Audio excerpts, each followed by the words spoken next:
Bé, doncs aquest és un dels espais que s'inclou dins de la proposta sota mínims del Pla de Biblioteques 2017-2022 i, de fet, representa el principal punt pel qual estem en contra d'aquesta proposta.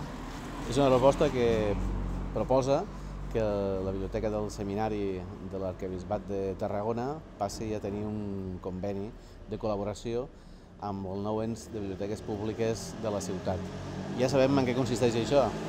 Cada cop que passa, la part pública acaba aportant diners i la part privada, i a més, en aquest cas l'Església, se n'acaba quedant.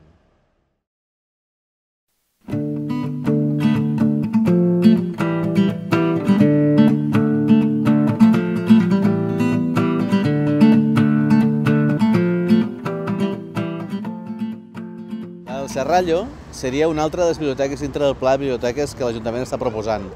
La del Serrallo, precisament, Serrallo i Part Baixa, seria una biblioteca que reutilitzaria, reaprofitaria un espai que avui és precisament el local dels xiquets del Serrallo.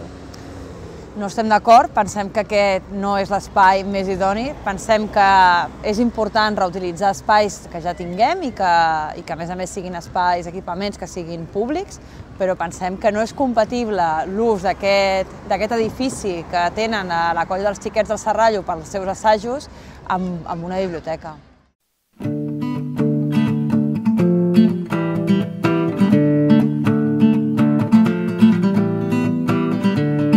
Camp Clar, el barri que havia d'acollir una gran biblioteca, tal com preveia el Pla d'Equipaments 2010 i tal com recomanava la Generalitat de Catalunya el 2014, una biblioteca que havia de ser la segona més gran a la nostra ciutat després de la que calia ubicar a Tabacalera, però que això no ho podrem veure perquè en lloc d'apostar per la cultura el que hem fet és apostar pels Jocs Mediterranis 2017 que se celebraran el 2018 i amb aquests, en lloc d'una biblioteca, a Camp Clar hi haurà un palau d'esports.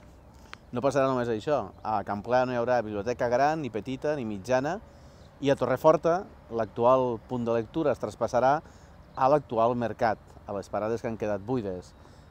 Se reaprofitarà l'espai, amb la qual cosa estem d'acord, però no amb el fet que no hi hagi una previsió més àmplia. A Sant Salvador se'ns diu que s'utilitzarà la biblioteca de l'Escola de Sant Salvador tal com es fa a Finlàndia.